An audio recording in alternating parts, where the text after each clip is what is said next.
ఒక అందమైన అడవిలో అందరూ జంతువులు కలిసి ఆనందంగా ఉండేవాళ్ళు. అందరికంటే గర్వంగా ఉండేది పులి.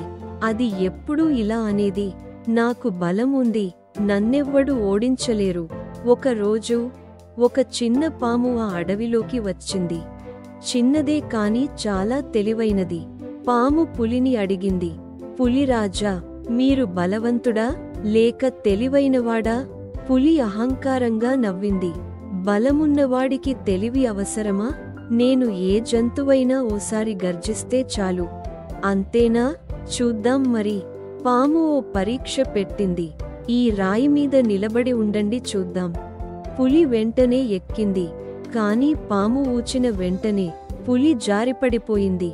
పాము నవ్వుతూ చెప్పింది, బలం ఉన్నవాడు గర్వపడడు, తెలివైనవాడు ఎప్పుడూ వినమ్రంగా ఉంటాడు. అందరూ జంతువులు